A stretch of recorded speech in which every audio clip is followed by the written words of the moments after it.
Good to be with you. I'm Tony DeCopo. The breaking news right now. Here they come, stranded aboard the cruise ship hit with that deadly strain of the hantavirus. At least a dozen Americans soon heading home. What health officials are saying tonight about public safety and the journey back. Just declassified the UFO files, more than 160 documents, reported sightings by service members and astronauts. What Buzz Aldrin said he saw on Apollo 11. Also developing tonight, enforcing the blockade, the U.S. military fires on 2 Iranian oil tankers. What the White House is now warning about the potential for new strikes. Be careful, guys. Oh, my God. Deadly eruption. A volcano explodes, killing 3 hikers in Indonesia, spewing ash 6 miles into the sky. I need somebody to come right away. And the surge in 911 calls linked to a teenage game. Senior assassin, they call it, what authorities are warning tonight. 100,000! Plus a new record on The Price is Right. What we know about the military veteran who won big. And Steve Hartman on the road with a daughter whose love took the long way home to mom. From CBS News headquarters in New York, this is the CBS Evening News with Tony DeCopo. And good evening. They're coming home soon. The U.S. citizens potentially exposed to hantavirus amid that deadly outbreak will be on their way back to America as soon as next week. Under newly released plans, a special biocontainment unit in Nebraska is preparing to host at least 17 people for mandatory isolation. But right now, they're still on board the ship sailing for the Canary Islands, a Spanish archipelago off the coast of Africa. Once there, they'll be met by a special plane and a team from the Centers for Disease Control. But there are a lot of concerns tonight about public exposure in this process. CBS foreign correspondent Ramy Inocencio has made his way to the Canary Islands ahead of this arrival. It is high stakes. Ramy, good evening. What's the plan? Tony, good evening there. That's right. The U.S. Evacuation flight is already in the air, headed here to bring those Americans home. Now, Nebraska health officials have just said that none of them have any symptoms as far as they know. But with the MV Hondius expected on Sunday here, for some, that ship's relief is this island's nightmare. Tonight, on this Spanish-controlled island chain of the Canary Islands, some fear that history is repeating. I think this is a second pandemic. And that no one here can stop what's coming. The hantavirus hit MV Hondius sailing straight toward their home. As the Hondius sails nearer and nearer, protests like this are popping up across the island. Residents here say they do not want any of those passengers on their land. But Spain's government has final say over these islands, and preps here are well underway. The crisis began here, the remote island of St. Helena, where 30 passengers, says parent company Oceanwide Expeditions, ended the cruise early after the death of a passenger. The only known commercial flight out, once a week to Johannesburg, South Africa, connecting to nearly 100 destinations around the world. Now, at least 12 countries are racing to track down anyone who may have been in close contact with them. For the passengers still stuck on the Hondius, approaching land means one step closer to home. Like for YouTuber Qasim Ibn Hatuta, he sent CBS News a message overnight saying that everyone is in high spirits and smiling, but also wearing masks and social distancing. Most people on board are reacting very calmly, he said, and no one currently has any hantavirus-related symptoms. He hopes it stays that way. The 17 American passengers will be first to be evacuated from the ship, flown here to Nebraska's National Quarantine Unit for observation. The total incubation time for hantavirus is up to 8 weeks. And we have to remember that hantavirus is very different from COVID and much harder to transmit. I asked one WHO official if this could ever become a pandemic-level threat, and she simply told me it is not. Tony. That's good news, Ramy. Thank you very much. We turn now to that big new release of UFO documents tonight. President Trump telling the public to have fun deciding for itself what's going on. Among the sightings, an object over Kazakhstan doing corkscrews, something else over the Aegean Sea making 90-degree turns, and NASA's Buzz Aldrin in an Apollo 11 debrief reporting a sizable mystery object close to the moon. Here's CBS correspondent Carter Evans. These images have been hidden from the public for years, until today when the Pentagon declassified dozens of videos showing unidentified objects tracked by the U.S. military. This one from 2013 looks like a giant 8-pointed star, seemingly floating in the air with no explanation. Do you see any smoking gun there? I don't see a smoking gun. Stanford professor Gary Nolan has previously helped the U.S. government analyze UFO evidence. How should people look at this information? I think with first a skeptical eye, what could explain it? I mean, it's not a balloon. It's not a seagull. Maybe it's a lens flare. Then what's left on the table, as spectacular as it might be, becomes a higher probability. There's even newly released evidence of sightings from space during NASA's Apollo missions and audio transmissions from Gemini 7 in 1965 with a description from astronaut Jim Lovell. The brilliant body of the sun against a black background, and with billions of particles around it. Ahead of us, 2 o'clock, slowly tumbling. The cache of more than 160 files follows President Trump's earlier directive for transparency after decades of apparent sightings have fueled a wide range of conspiracy theories, from government cover-ups to aliens. Do you believe alien life exists and has visited our planet? I believe that the evidence suggests that there's something more to be looked at and shouldn't be ignored. In this era of transparency, as the Trump administration says, do you think we are going to see more conclusive evidence? Whether it's more conclusive, I don't know, but we're going to see more evidence. We have not seen everything that is there. I can say that with certainty. Today, the administration confirmed that this is just the beginning and that new material will be released every few weeks as it's declassified. Tony? All right, Carter, thank you very much. To the war with Iran, where a ceasefire is still officially in place, but today U.S. forces hit and disabled 2 Iranian oil tankers accused of attempting to violate the U.S. blockade. And President Trump is again warning that if a peace deal isn't signed, quote, will knock them out a lot harder and a lot more violently. Our Weijia Jiang joins us now with late developments. Good evening, Weijia. Tony, good evening. Today, in a new interview, President Trump said the conflict with Iran is not over yet, but the U.S. has won militarily. He also said it's time for Iranians to move forward with a diplomatic solution.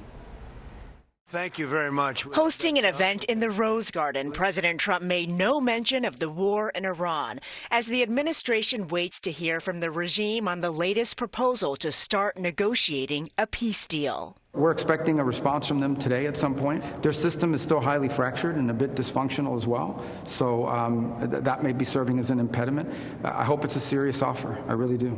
Just last night, the Iranians attacked 3 U.S. Navy destroyers as they transited the Strait of Hormuz. U.S. officials say in response, Apache helicopters armed with Hellfire missiles took out several of Iran's fast attack boats. 2 Iranian ports were also hit.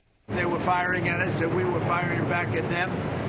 And our firepower was a hell of a lot stronger than theirs, and they knocked the hell out of them. The fight lasted for hours, but the president insisted a ceasefire is in place as peace talks continue. Although Iran's foreign minister posted on social media, every time a diplomatic solution is on the table, the U.S. opts for a reckless military adventure, adding Iranians never bow to pressure.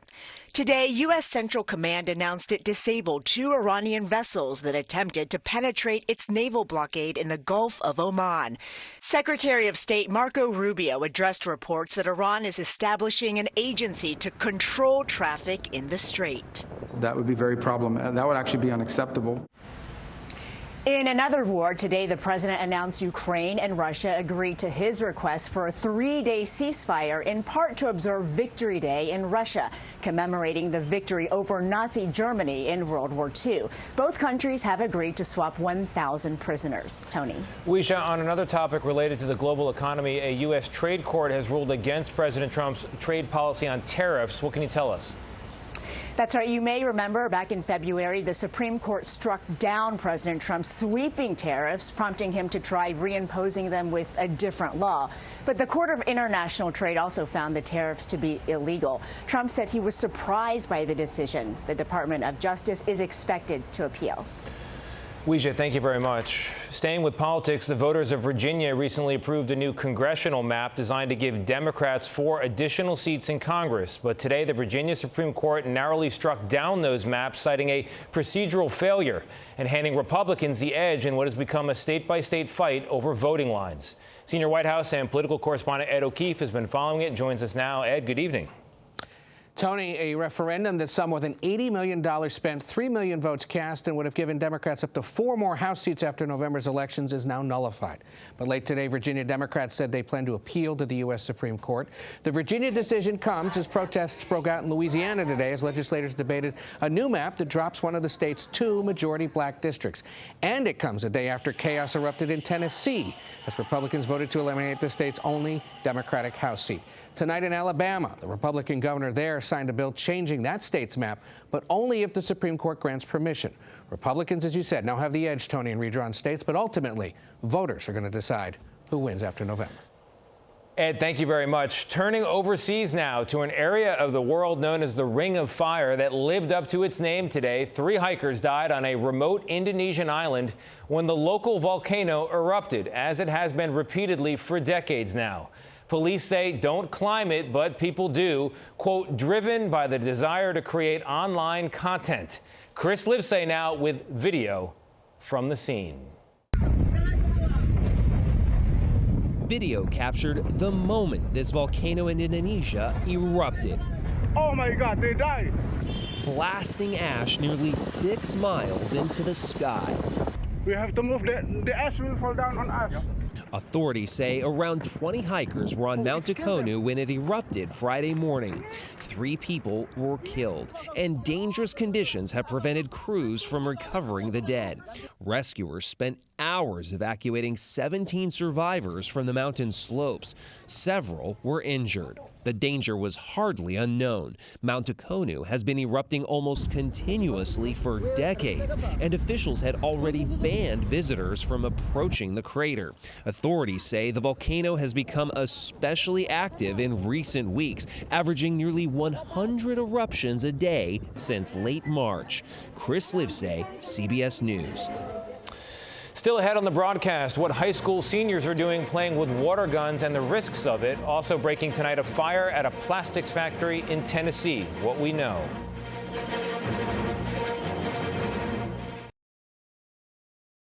Tonight, police across the U.S. have a warning about a game called Senior Assassin, which is a bit like tag with water guns, popular with graduating seniors, but causing all kinds of trouble lately because the plastic guns look way too real. CBS News correspondent Tom Hansen has more. He's got a black hoodie on. He's got a gun in his right hand. He's got gray sweatpants. Frantic 911 audio captured a caller alerting police to a Stoneham, Massachusetts neighborhood Monday morning. I have a gentleman outside of my house hiding with a gun. Looks like he's about to ambush somebody. Police found the person matching this photo, holding what appears to be a Glock-style gun. Lay on your face. Put your hands behind your back. But they discovered a teenager with a water gun playing a controversial high school game called Senior Assassin. Basically, everybody gets a target, and you have to get them, but no one knows who has you. And like, you just keep playing until there's one person left, and whoever wins all the money that gets put into the game. It's causing dangerous confusion for police departments around the country. They've sounded the alarm, sending out warnings to schools and local communities. One department even illustrating the more appropriate weapon of choice. In April, an Indiana student was charged with felony intimidation for using this water gun. And in 2024, a Kansas student was shot by a parent and paralyzed from the waist down, both while playing the Senior Assassin game. And that Stoneham student, as he was dealing with officers, he talked with his mom. Did you get him?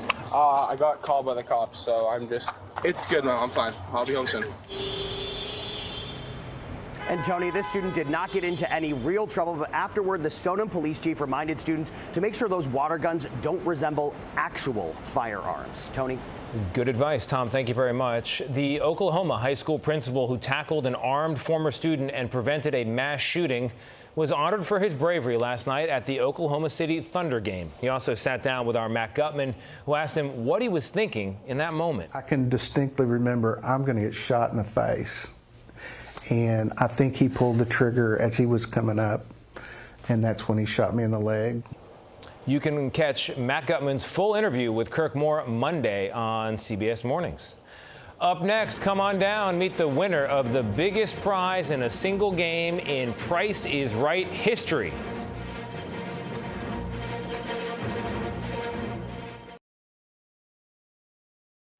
Breaking tonight in Henry County, Tennessee, a large fire at a plastics recycling and packaging plant. Look at these pictures. The sheriff's office has asked people in the area to shelter in place. No injuries reported as of now, and still no word on the cause. And what a Mother's Day for a record winner on The Price is Right.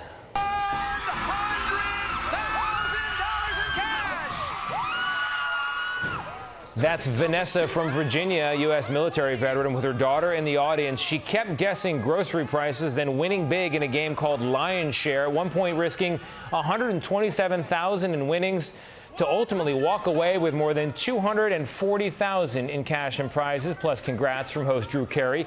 Happy retirement, he said. We agree. In the show's 54-year history, it's the most ever won in a single game.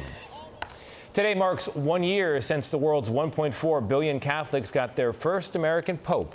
Pope Leo marked the occasion with a mass in Pompeii, Italy, noting his anniversary date coincides with a feast day celebrated there. He urged the crowd of 20,000 to pray for peace. Up next, Steve Hartman on the road with a story about appreciating mom after failing to do so before. This portion of the CBS Evening News is sponsored by Ashley, inspiring the love of home. That's another day in America. Mother's Day is Sunday. Don't forget. I'm Tony DeCopel. For all of us here at CBS News, thank you for watching. We'll see you right back here on Monday. Good night.